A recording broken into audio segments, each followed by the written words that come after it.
नमस्कार, स्वागत है आप सभी का। मैं हूं आपके साथ अमृता चौरसिया और आज की हमारी चर्चा का विषय है दावोस एजेंडा 2021 प्रधानमंत्री का संबोधन। दावोस में प्रधानमंत्री नरेंद्र मोदी ने गुरुवार को विश्व आर्थिक मंच के दावोस एजेंडा को संबोधित करते हुए कहा कि आशंकाओं के बीच मैं आपके सामने आत्मविश्वास, सकारात्मकता और दुनिया के लिए उम्मीद के साथ 130 करोड़ से अधिक भारतीयों का संदेश लेकर आया हूं। इस दौरान प्रधानमंत्री ने कहा कि सर्वे भवन्तु सुखिनः, सर्वे सन्तु निरामया की परंपरा पर चलते हुए भारत ने इस कठिन समय में अपनी वैश्विक जिम्मेदारी को बखूबी निभाया। आज भारत कोविड की वैक्सीन अपने देश के लोगों को मुहैया कराने के साथ ही दुनिया के अनेक देशों में भेजकर वैक्सीनेशन से जुड़े इंफ्रास्ट्रक्चर को तैयार करके दूसरे देशों के नागरिकों का जीवन भी बचा रहा है। भारत कोरोना से निपटने के लिए प्रोएक्टिव पब्लिक पार्टिसिपेशन की अप्रोच के साथ आगे बढ़ता जा रहा है। प्रधानमंत्री ने विश्व आर्थिक मंच पर यह कहा कि इस मुश्किल वक्त में दुनिया की अर्थव्यवस्था कैसे आगे बढ़ेगी, यह आज सबसे बड़ा सवाल है। अर्थव्यवस्था को बेहतर बनाने के लिए भारत ने एक के बाद एक कई सुधारवादी कदम उठाए हैं। इंडस्ट्री 4.0 को लेकर हो रही इस चर्चा के बीच प्रधानमंत्री ने भारत के सामर्थ्य की तस्वीर के साथ दुनिया के अर्थ जगत को यह भरोसा दिलाया, यह संदेश दिया कि आर्थिक मोर्चे पर स्थितियां अब तेजी से बदलेंगी। कोरोना के समय में भी भारत ने इंफ्रास्ट्रक्चर के लाखों करोड़ रुपए के प्रोजेक्ट्स शुरू करके एम्प्लॉयमेंट के लिए विशेष स्कीम्स चलाकर इकोनॉमिक एक्टिविटी को बनाए रखा है। अब भारत आत्मनिर्भर बनने के संकल्प के साथ आगे बढ़ रहा है। भारत की आत्मनिर्भरता की ये आकांक्षा ग्लोबलाइजेशन को नए सिरे से मजबूत करेगी। तो आज की चर्चा में आज हम बात करेंगे दावोस में प्रधानमंत्री के संबोधन और उनके संदेश की। इस चर्चा में मेरे साथ दो बेहद खास मेहमान जुड़े हैं, आपसे उनका परिचय करवा दूं। प्रोफेसर चरण सिंह हैं, CEO एग्रो फाउंडेशन। सर, बहुत स्वागत है आपका राज्यसभा टीवी में। साथ ही मेरे साथ जुड़े अभिनव प्रकाश, सहायक प्रोफेसर हैं, दिल्ली विश्वविद्यालय। आप दोनों का बहुत स्वागत। चर्चा की शुरुआत प्रोफेसर चरण सिंह मैं आपसे करना चाहूंगी। दावोस एजेंडा 2021 प्रधानमंत्री का संबोधन और जिस तरीके से प्रधानमंत्री ने भारत की आत्मनिर्भरता और भारत का जो सेल्फ कॉन्फिडेंस है, आत्मविश्वास, उसको दर्शाते हुए आज जो बातें उन्होंने कही, अगर मैं उन बातों के की पॉइंट्स को लेकर आपसे एनालिसिस चाहूं तो आप इस पे नजर डालिए। तो सबसे बड़ी बात है, जिस तरीके प्रधानमंत्री जी ने दावोस में बात की, उससे साफ नजर आ रहा था कि हम लोग इंडिया में काफी आत्मविश्वास के साथ चल रहे हैं। पहली बात उन्होंने कहा, जान है जहान है। एक टाइम था हमने पूरा लॉकडाउन किया और जान बचा ली, हर आदमी की जान बचाई।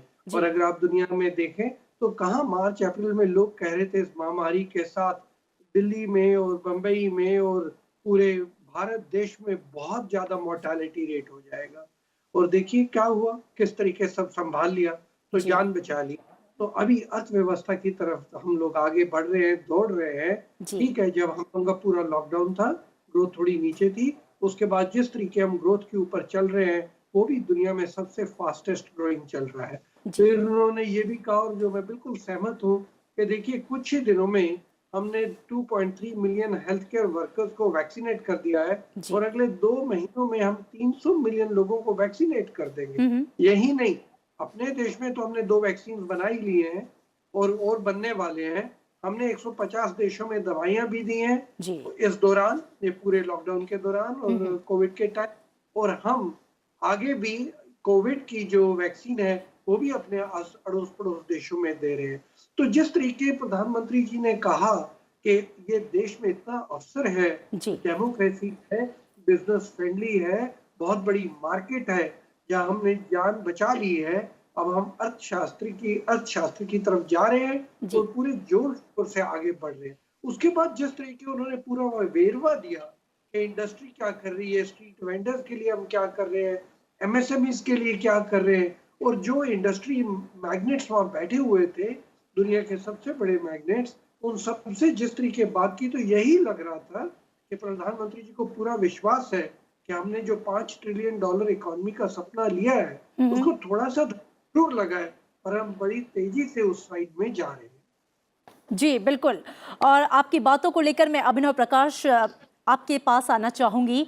और अभिनव, अभी ज़्यादा वक्त नहीं हुआ है, कोरोना महामारी के दौरान कुछ महीनों पहले की बात है, जब ये जो बीमारी है, ये महामारी अपने चरम पर थी और भारत को लेकर ये आशंकाएं जाहिर की जा रही थी कि इतना बड़ा देश, जहां बड़ी बड़ी अर्थव्यवस्थाएं जो हैं धराशायी हो गई, उनका बड़ा बड़ा हेल्थ इंफ्रास्ट्रक्चर जो है वो कहीं ना कहीं नतमस्तक हो गया। ऐसे में भारत के लिए ये महामारी किस तरीके का जो है रूप अख्तियार करेगी, बहुत सारी आशंकाओं और शंकाओं के बीच जो आत्मविश्वास और जो आत्मनिर्भरता आज हमने अपनी वैक्सीन बनाई, और ना सिर्फ वैक्सीन बनाई, अपने देशों को के लोगों को मुहैया कराई, बल्कि हम वैक्सीन डिप्लोमेसी के जरिए दूसरे देशों को भी उपलब्ध करा रहे हैं।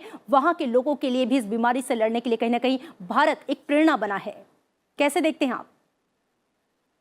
जी, आपने बात सही की है। प्रधानमंत्री का जो आज एड्रेस था वर्ल्ड इकोनॉमिक समिट को, तो उसमें उन्होंने बेसिकली ये कहा कि भारत को लेकर जो आशंकाएं जताई जा रही थी, हमने उसको गलत साबित किया है अपने अपने एक्शन से। तो जब मार्च में जब बात आ रही थी, तो ये हो रहा था कि भारत में मिलियंस लोग मारे जाएंगे, लाखों में, दसियों लाख में इसकी मोर्टेलिटी रेट जाएगी। लेकिन जो सरकार ने जो कदम उठाए वो बहुत ही सिस्टमैटिक उठाए थे, बहुत ही प्लान तरीके से उठाए थे। जब मार्च में हमको स्थिति का पूरा अंदाजा नहीं था कि आगे क्या होने वाला है, तो हमने लॉकडाउन लगा लिया, बहुत स्ट्रिक्ट लॉकडाउन लगा दिया। वी वर हेजिंग, हम लोग हेज कर रहे थे कि हमारा वर्स्ट जो सिचुएशन ना आने पाए। फिर जब हम इस लॉकडाउन का हमने इस्तेमाल किया थोड़ी कैपेसिटी बिल्ड करने के लिए, एक स्टैंडर्ड प्रोटोकॉल डेवलप करने के लिए कि कैसे इलाज होगा, कैसे पेशेंट्स को ट्रैक किया जाएगा, अस्पतालों में थोड़ी कैपेसिटी बढ़ाई, कि हमने सिस्टमैटिकली इसको अनलॉक करना शुरू किया। और जो हमने अनलॉक करना शुरू किया, उसके साथ साथ ही हमें भूलना नहीं चाहिए कि हमने इकोनॉमिक रिफॉर्म्स भी बहुत बड़े किए हैं। 1991 के बाद सबसे बड़े इकोनॉमिक रिफॉर्म्स पिछले साल हुए हैं, चाहे वो लेबर रिफॉर्म्स हो, चाहे खेती के कानून में सुधार हो, चाहे माइनिंग में हो, चाहे स्पेस में हो, चाहे एमएसएमई में हो, चाहे किसी भी फील्ड में हो। ये one of the largest set of reforms हमने किए। उसके बाद फिर हमने धीमे धीमे इकोनॉमी को अनरोल करना शुरू किया, और जो सरकार का सपोर्ट था, क्रेडिट सपोर्ट था, जो सरकार का आपका प्राइवेट सेक्टर के साथ जो कोऑर्डिनेशन था, जो सबसे ज्यादा आपको दिख रहा है आज वैक्सीन के डेवलपमेंट में। जो हमारा वैक्सीन का डेवलपमेंट है, दिस इज ये सक्सेस स्टोरी है पब्लिक प्राइवेट पार्टनर्शिप की, कि सरकार और हमारा कॉर्पोरेट सेक्टर का साथ काम करता है तो उसके नतीजे काफी बेहतर आ सकते हैं। तो ये जो आशंका जताई जा रही थी कि भारत में बहुत ज्यादा बर्बादी होगी या बहुत ज्यादा केओस हो जाएगा, इकोनॉमी पूरी कोलैप्स कर जाएगी, वैसा नहीं हुआ, क्योंकि हमने सिस्टमैटिकली प्लान तरीके से अपने स्टेप्स लिए हैं, और साथ ही साथ एक फीडबैक लूप भी था। तो सरकार जो है फीडबैक लूप में भी काम कर रही थी कि अगर कुछ गलत हो रहा है या जमीन से आंकड़े अगर हालात बदल रहे हैं, तो उसको भी किस तरह से तुरंत इमीडिएटली इसमें जो है हम रिएक्शन कर सकें। तो आई थिंक उसको लेके प्रधानमंत्री ने बहुत स्ट्रॉन्ग पिच किया। दूसरा पिच उन्होंने किया कि इंडिया में जो हमने प्रोग्रेस की है पिछले 5-6 सालों में, चाहे इंफ्रास्ट्रक्चर में हो, चाहे वो आपकी मैन्युफैक्चरिंग में हो, चाहे आपकी जो है फाइनेंशियल इंक्लूजन में हो, सोशल वेलफेयर में हो, उसको किया। और आखिर में कहा कि India is open for business, democracy है, मार्केट है, और एक बिजनेस फ्रेंडली क्लाइमेट है। तो उन्होंने कहा कि मार्च में जो आशंका जताई जा रही थी कि इंडिया कोलैप्स कर जाएगा, आज हम देख रहे हैं कि इंडिया में सबसे ज्यादा इन्वेस्टमेंट आ रहा है, and we are open for business. जी बिल्कुल, इंडिया में सबसे ज़्यादा इन्वेस्टमेंट, और इस पर अभी कुछ ही दिन पहले जो अंटार्ड की जो रिपोर्ट आई है, हम उसका भी जिक्र करेंगे। प्रोफेसर चरण, मैं आपके पास आना चाहूँगी। वैक्सीन डिप्लोमेसी को लेकर जिस तरीके से भारत आगे बढ़ रहा है, वैक्सीनेशन हब के रूप में पूरी दुनिया की निगाहें जो हैं वो इस वक्त भारत की ओर है। हमने देखा है कि अभी आरबीआई का जो लेख आया था पिछले दिनों, उसने कहा कि अर्थव्यवस्था जो है वो वी शेप रिकवरी कर रही है, और उन्होंने इंगित किया कि वी फॉर वैक्सीन भी। इस वैक्सीन डिप्लोमेसी को आप इकोनॉमी से कैसे जोड़ेंगे? देखिए, रिजर्व बैंक की तो रिपोर्ट आई थी, उसमें भी उन्होंने वी शेप की बात कही थी, और कल ही इंटरनेशनल मॉनेटरी फंड वॉशिंगटन से भी एक रिपोर्ट आई है, यहाँ पर उन्होंने कहा है कि हमारा जो प्रगति का स्तर है, दर है, वो 11.5% पे चल रहा है, दुनिया में सबसे ज्यादा है, और पिछले अगले साल 2022 में भी वो दुनिया में सबसे आगे होगा। मुझे पूरा विश्वास है कि उसके आगे भी सबसे ज्यादा ही हमारा ग्रोथ रेट होगा। तो हम लोग वी शेप रिकवरी तो कर ही रहे हैं, इसमें कोई शक नहीं। पर इस कोविड में जो आपने बात कही कि वैक्सीन रिकवरी है, उसमें भी एक बात सच है, जो हम लोगों ने इस दौरान पाया पिछले 8-9 महीनों में, जिस तरीके प्रधानमंत्री जी ने कहा कि 150 कंट्रीज में हमने अपनी दवाइयां भेजी, तो उससे साफ नजर आ रहा है कि जो हमारी फार्मास्यूटिकल कंपनीज हैं, जो फार्मास्यूटिकल सेक्टर है, हेल्थ हम्म, सेक्टर है, वो बहुत आगे बढ़ रहा है। प्रधानमंत्री जी ने भी कहा और मैंने एक जगह और भी पढ़ा था कि कहाँ पर हम लोग इंडिया में अपने दुनिया के हेल्थ वर्कर्स को ट्रेन कर रहे थे कि किस तरीके कोविड को संभालना है, क्योंकि दिल्ली में और यहाँ पर हमने जिस तरीके अपने देश में हेल्थ वर्कर्स ने पूरा संभाला, पीपीपी किट्स डाले और फिर भी इतनी अस्पतालों में इतनी मुश्किलें आई, सब जी, कुछ संभाला। हमारे देश के डॉक्टर वहाँ पे उनको विदेशों में सिखा रहे हैं कि कैसे अपने ये संभालना है। तो एक तो वैक्सीन डिप्लोमेसी है, एक इसमें ये भी समझ आ गया कि इंडिया के पास ये क्षमता है कि जरूरत पड़े हम लोग दुनिया भर में दवाइयाँ बना के बेच सकते हैं। तो जी, जहाँ पे हमारे यहाँ टूरिज्म पे थोड़ा सा सफर हुआ, टूरिज्म पे थोड़ा मुश्किल आई, वहां पर हम लोगों ने फार्मास्यूटिकल और इन इलाकों में काफी ज्यादा अच्छा किया जी, ताकि इकॉनमी पूरी रिकवर कर गई। जी, बिल्कुल। और इसका जो असर है वो हम हालिया रिपोर्ट्स में भी देख सकते हैं, जैसा कि आपने भी कहा कि आईएमएफ की रिपोर्ट में भी कहा गया कि भारत जो है वो डबल डिजिट के साथ 2021 में जो है उसकी ग्रोथ रेट होगी 11.5।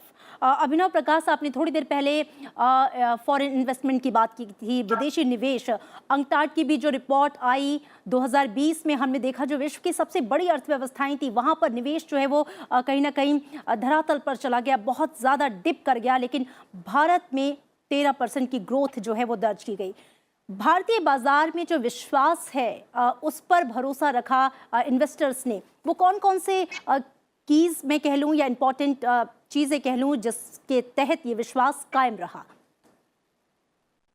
ये देखिए, इसमें दो चीज सबसे महत्वपूर्ण हो रही है। दूसरा, जो इस पैंडेमिक के कारण जो चाइना को नुकसान पहुंचा है, खासतौर जी। पर चाइना की इमेज को जो नुकसान पहुंचा है, हम्म। किस तरीके से उन्होंने जो है सही बात दुनिया को नहीं बताई, और उनकी सरकार की, उनकी पॉलिटिकल जो क्लास है, उसने किस तरीके से चीजों को छुपाना चाहा, तो हम्म। लोगों का उससे भरोसा थोड़ा टूटा है और वो अपने आप को डीलेवरेज करना चाह रहे हैं। तो उसमें जो है भारत एक अट्रैक्टिव इन्वेस्टमेंट डेस्टिनेशन के रूप में उभरा है, इसलिए आप देख रहे हैं कि थोड़ा यहाँ पे भी जो है वो डाइवर्ट हो रहा है।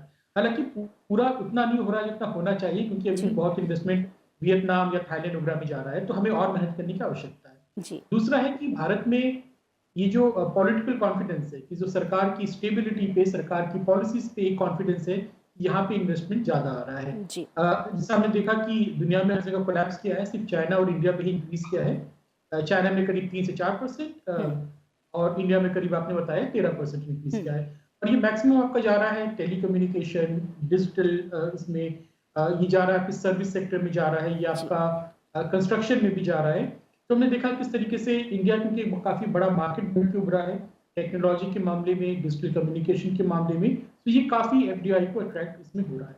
तो भारत में जो इन्वेस्टमेंट एफडीआई का आ रहा है, वो कॉन्फिडेंस, स्टेबिलिटी, और दूसरी बात है कि फ्यूचर ग्रोथ को ध्यान रखते हुए आ रहा है, क्योंकि इंडिया में से प्रधानमंत्री मोदी ने भी बोला कि we have 1.1 billion mobile connection, और हम 6 लाख गाँव को बहुत जल्दी जो है फाइबर नेटवर्क से जोड़ने वाले हैं, और डिजिटल इंफ्रास्ट्रक्चर जो हमारा यूपीआई का है, आधार का है, डायरेक्ट बेनिफिट ट्रांसफर का है, वो काफी स्ट्रांग हो गया है। जी। तो इंडिया में फ्यूचर जो इकोनॉमिक ग्रोथ है, उसको लेके काफी ऑप्टिमिज्म आ रहा है। तो जी। इसके कारण भी इन्वेस्टमेंट ट्रैक्शन आ रहा है। इसमें कई चीजें, एक्सेस लिक्विडिटी है दुनिया में, तो बहुत इन्वेस्टमेंट फ्लो कर रहा है। चाइना से लोग हटना चाह रहे हैं, तो इंडिया जी। एक ऑप्शन है। और तीसरा कि भारत की सरकार में जो एक स्टेबिलिटी और जो पॉलिटिकल कॉन्फिडेंस दिखाया जा रहा है, हम्म। उसके कारण। जी, बिल्कुल। सरकार की नीतियां, स्थिरता और जो बाजार में और भारतीय इकॉनमी में जो विश्वास है वो कहीं ना कहीं इन्वेस्टर्स को हमारी तरफ खींच रहा है। अगला प्रश्न प्रोफेसर चरण मैं आपसे करना चाहूँगी। डिजिटल इंफ्रास्ट्रक्चर ने पब्लिक सर्विस डिलीवरी को इफ़िशिएंट बनाया है और ट्रांसपेरेंट भी। प्रधानमंत्री ने भी ये बात जो है अपने संबोधन के दौरान कही। बीते 6 सालों में भारत ने जिस तरह से डिजिटल इंफ्रास्ट्रक्चर पर काम किया है, क्योंकि ये कहा भी जाता है कि डिजिटल इंफ्रास्ट्रक्चर जो है वो इकॉनमी को बूम करने में काफ़ी हद तक सहायक है और फ्यूचर ग्रोथ इससे कहीं ज़्यादा जो है इस पर टिकी हुई है। ऐसे आप कैसे देखते हैं?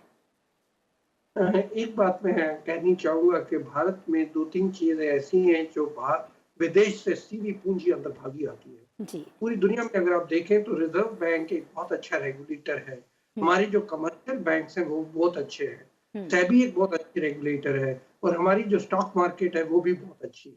जी। तो दुनिया में बहुत ज्यादा देश नहीं हैं जिनमें डेमोग्राफिक डिविडेंड इतना अच्छा होगा, जो ग्रोथ में इतनी जल्दी उछाल ला रहे हैं और उनके पास इतनी अच्छी सॉलिड इंस्टीट्यूशंस। अभी आपका जो प्रश्न अभी आपने कहा, उसमें प्रधानमंत्री जी ने बहुत स्पष्ट तौर पे कहा इंडस्ट्री 4.0।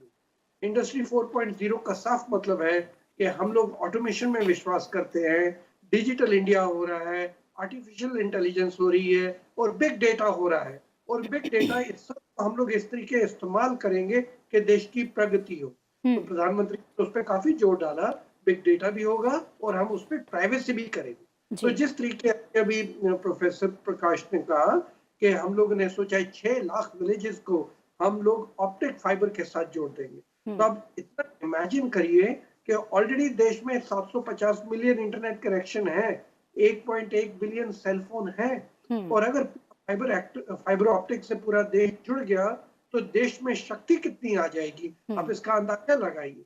और जब यहाँ पे इतना युवा शक्ति है और ये सब जब जुड़ गया तो इस देश को कौन रोकेगा।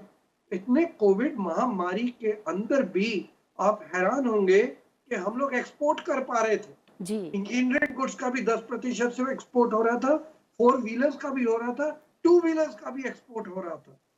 तो इतना साफ दिख रहा है कि देश में शक्ति जो है उसको थोड़ा हार्नेस करने की जरूरत है। पर जैसे ready to go, ready to take over the world.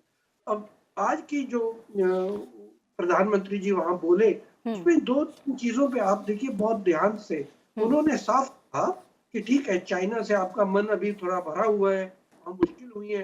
2 lakh से ज्यादा फॉरेन कंपनियां चाइना में काम कर रही हैं, वो इधर उधर ढूंढ रही हैं कहीं जाने के लिए क्योंकि उनका मन भर गया है और भारत जैसा देश किसी को नहीं मिलेगा। तो उन्होंने साफ कहा, देखिए यहाँ पे इतनी बड़ी मार्केट है, अगर एक्सपोर्ट नहीं भी करेंगे, हमारे गांवों में इतनी अच्छी मार्केट है, एग्रीकल्चर एकदम तंदुरुस्त रहा है, परचेजिंग पावर है, किसी को कोई कमी नहीं आ रही है, बिजनेस फ्रेंडली है। और प्रधानमंत्री जी ने बहुत अच्छा कहा, देखिए हमने टैक्स कितना कम कर दिया, ये भी कहा, बोला जीएसटी को ईज कर दिया है, जहां पे थोड़े कानून सख्त थे उनको कंपनी लॉ के नीचे सिंपल कर दिया है। हमारे यहाँ डेमोक्रेसी है। तो प्रधानमंत्री जी का कहने का भाव ये था, जहां हम लोग एकदम मॉडर्न हो रहे हैं, टेक्नोलॉजी में एकदम अपग्रेड हो रहे हैं, उधर साथ ही साथ सरकार ऐसे काम कर रही है कि बाहर से पूंजी अंदर आए और आप लोग यहाँ के पूरा सेटल कर सके, एफडीआई लेके आए। जी बिल्कुल। तो भारत में बाजार भी है, स्थिरता भी है, कंज्यूमर भी है और जिस तरीके की जो पॉजिटिविटी है, संकेत है, सकारात्मकता है और उसके साथ साथ आत्मविश्वास भी है। अभिनव प्रकाश, कोरोना के समय में भारत ने करीब करीब हर सेक्टर्स में स्ट्रक्चरल रिफॉर्म्स की गति को जो है वो तेज किया है।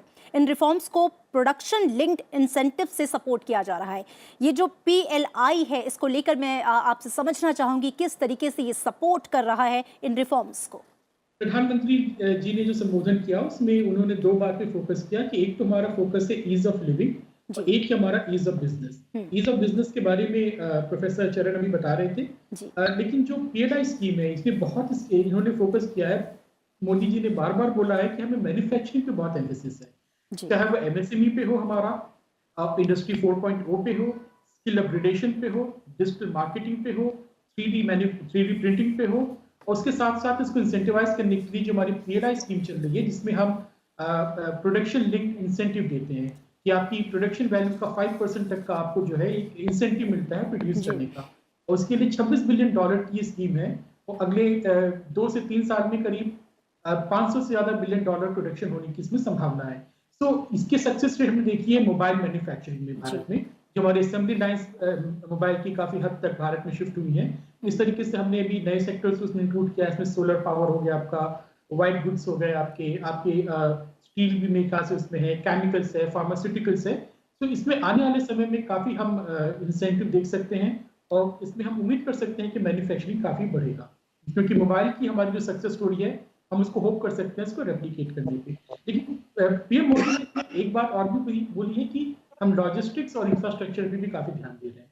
तो हम सिर्फ इंसेंटिव पे ध्यान नहीं दे रहे हैं कि हम आपको इंसेंटिवाइज करेंगे, थोड़ा सब्सिडाइज करेंगे, लेकिन हमारा जो लॉजिस्टिक्स है उसके बारे में उन्होंने बोला कि पिछले 6 साल में 57,000 किलोमीटर से ज्यादा स्टेट हाईवेज बने हैं, 58% ज्यादा रेलवे नेटवर्क को इलेक्ट्रीफाई किया गया है, उसके साथ ही डिजिटल इंफ्रास्ट्रक्चर में भी काफी काम कर रहे हैं। तो पीएम मोदी का पूरा जो पिच था वो एक मॉडर्न इंडस्ट्री को लेके इंडस्ट्री 4.0 को ध्यान में रखते हुए जी एमएसएमई और बिग कॉर्पोरेट दोनों को किस तरह से भारत सरकार मदद कर रही है उसका बहुत स्ट्रांग पिच किया गया था। जी बिल्कुल। प्रोफेसर चरण, मैं आपके पास आना चाहूंगी और जैसा कि प्रधानमंत्री ने अपने संबोधन में भी कहा कि आज जो सबसे बड़ा सवाल है वो ये कि विश्व की जो इकॉनमी है जो कहीं ना कहीं पीछे की ओर गई है या गिरी है, उसको कैसे बूस्ट किया जाए, उसको कैसे गति दी जाए। और उन्होंने ये भी जोड़ा कि इसमें भारत एक बड़ा सहयोगी हो सकता है। उन्होंने कहा कि भारत की जो हर सफलता है वो पूरे विश्व की सफलता में मदद करेगी। आज हम जो आत्मनिर्भर भारत की बात कर रहे हैं, जो अभियान चला रहे हैं, वो भी ग्लोबल गुड्स और ग्लोबल सप्लाई चेन के प्रति जो भारत है वो पूरी तरह से कमिटेड है। तो भारत की तेज गति से बढ़ती हुई इकॉनमी और विश्व की इकॉनमी को कैसे प्रभावित करेगी? देखिए, मैं तो आज उनका पूरा जब सुना तो इतना प्रसन्न हो गया, जिस तरीके उन्होंने कहा कि पूरे देश में आप देखिए अपॉर्चुनिटीज कितनी ज्यादा है। मुझे भी नहीं पता था कि हमारी जो 25 सिटीज हैं उसमें मेट्रो चलेगा। अब जब मेट्रो वहां चलेगा तो आप अंदाजा करिए कि वहां पे कितनी प्रगति होगी, कितना वहां से हमें विदेश से सामान लाना पड़ेगा। मेट्रो पूरा इंडिया में तो नहीं बनेगा और कहाँ से हमें इंपोर्ट करना पड़ेगा। जब हम इंपोर्ट करेंगे कहीं से भी कोई चीज तो वहां पर उस देश में कितना फायदा हो जाएगा। तो 25 सिटीज में मेट्रो चलेंगी। इलेक्ट्रिक मोबिलिटी का सवाल हो रहा है, जैसे जैसे अभी कह रहे थे प्रोफेसर प्रकाश, हम लोग रेलवे स्टेशन इलेक्ट्रीफाई कर रहे हैं। इसी तरीके जो पूरा स्मार्ट सिटी की बात उन्होंने कही, तो मुझे लग रहा है कि जिस तरीके भारत आगे बढ़ रहा है, हर जगह जहाँ भारत प्रगति की बात कर रहा है, जहाँ पे इंडस्ट्रियलाइजेशन की बात कर रहा है, जहाँ पे टेक्नोलॉजी अपग्रेडेशन की बात कर रहा है, फाइबर ऑप्टिक की बात कर रहा है, सेल फोन्स की बात कर रहा है, ये सारी जगह पे पूरा देश, पूरी दुनिया में लोग कंट्रीब्यूट करने वाले हैं भारत की ग्रोथ में। एक और चीज, एक अर्थशास्त्री होने के नाते मैं आपसे कह सकता हूँ कि जब हम लोग, हमारा जो देश है, हम लोग का जो कैपिटल अकाउंट चलता है वो नेगेटिव चलता है। कैपिटल अकाउंट नेगेटिव का मतलब ये होता है कि बाहर से चीजें अंदर आ रही हैं। जब हम दुनिया भर की चीजें इंडिया में एब्जॉर्ब कर रहे हैं, इसका मतलब पूरी दुनिया में जो प्रोडक्शन हो रही है उसको फायदा हो रहा है। और जो कैपिटल को भी हम इंगेज कर रहे हैं फॉरेन का, उनको भी फायदा हो रहा है। तो इस तरीके जो भारत आगे बढ़ता है तो एक स्पिल ओवर जैसे हम आगे बढ़ रहे हैं, हमारे साथ जो जो हमें चीजें भेज रहे हैं वो भी आगे बढ़ रहे हैं। जहां जहां कुछ बीमारी आ रही है वहां हम दवाइयां भेज रहे हैं। इस तरीके भारत पूरा भागीदारी के साथ आगे बढ़ रहा है। पूरे देश को, पूरे विदेश, दुनिया को उसका फायदा हो रहा है। बिल्कुल, तो भारत की जो सफलता है वो वैश्विक सफलता को भी अग्रसर कर रही है। अब चूंकि कार्यक्रम अपने अंतिम चरणों में है, अभिनव प्रकाश, मैं आपसे एक क्लोजिंग कमेंट चाहूंगी। जो पूरा विश्व है वो भारत को आशाओं भरी निगाहों से देख रहा है और भारत में वो आत्मविश्वास भी है, भारत उसे फुलफिल भी कर रहा है। लेकिन इन उम्मीदों के बीच अगर मैं चुनौतियों की भी बात करना चाहूँ, मैं चाहूँगी कि वो चुनौतियाँ क्या हैं जिससे भारत को पार पाना होगा। जी देखिए, प्रधानमंत्री मोदी ने इसकी भी चर्चा की है। उन्होंने कहा है कि क्लाइमेट चेंज को हमको ध्यान में रखना पड़ेगा, क्लाइमेट सेंसिटिव डेवलपमेंट की ओर बढ़ना पड़ेगा, क्योंकि एक बड़ी समस्या के तौर में उभर रहा है। दूसरी बात बोली कि अर्बन जो हमारे सेंटर्स है, अर्बन सेंटर्स में काफी इन्वेस्टमेंट की आवश्यकता होगी। तीसरी बात जो उन्होंने एक पॉइंट आउट किया कि जो हमारी इंडस्ट्री 4.0 आ रही है, तो उसको लेके जो चैलेंजेस हैं, लेबर के स्किल डेवलपमेंट की, टेक्नोलॉजी के अपग्रेडेशन की small and medium scale industries में, वो एक चुनौती आने वाले समय में थोड़ी रहेगी। और चौथी बात उन्होंने बोली है कि प्राइवेसी का है, जो डेटा और प्राइवेसी का जो पूरा इस समय एक डिस्कोर्स चल रहा है कि किस तरीके से हमारा डेटा सेफ रहेगा, किस तरीके से हमारी प्राइवेसी सेफ रहेगी, ये न्यू टेक्नोलॉजी है उसका सोसाइटी भी क्या असर पड़ेगा, तो उसकी तरफ भी पीएम मोदी ने अपने भाषण में हिंट किया है। तो ये 4 एरियाज ऑफ कंसर्न उन्होंने आइडेंटिफाई किए हैं, जिसकी तरफ इशारा किया गया है। और मुझे लगता है कि आने वाले समय में हम इन फील्ड्स में भारत सरकार की तरफ से नए जो है रेगुलेशंस या इन्वेस्टमेंट या नई पॉलिसीज देखने की उम्मीद कर सकते हैं। जी बिल्कुल, आप दोनों खास मेहमानों का बहुत शुक्रिया इस चर्चा में शरीक होने के लिए। तो कुल मिला के 4.0 को लेकर हो रही इस वैश्विक चर्चा के बीच और जिस तरह के प्रधानमंत्री ने भी कहा कि हम सभी को एक और बात जो है वो याद रखनी है, कोरोना क्राइसिस ने हमें मानवता का मूल्य फिर याद दिलाया है। हमें याद रखना है कि इंडस्ट्री 4.0 भी रोबोट्स के लिए नहीं बल्कि इंसानों के लिए है। हमें ये सुनिश्चित करना होगा कि टेक्नोलॉजी ईज ऑफ लिविंग का टूल बने, ना कि कोई ट्रैप। इसके लिए पूरी दुनिया को मिलकर कदम उठाने होंगे। इसी संदेश के साथ प्रधानमंत्री ने आज अपना जो संबोधन है उसे समाप्त किया और जो आत्मविश्वास उन्होंने दिखाया पूरे वैश्विक समुदाय के सामने, वो निश्चित रूप से कई उम्मीदें और आशाएं जगाता है भारत के प्रति दुनिया के लिए। इसी के साथ आज की चर्चा में इतना ही। दीजिए इजाजत, नमस्कार।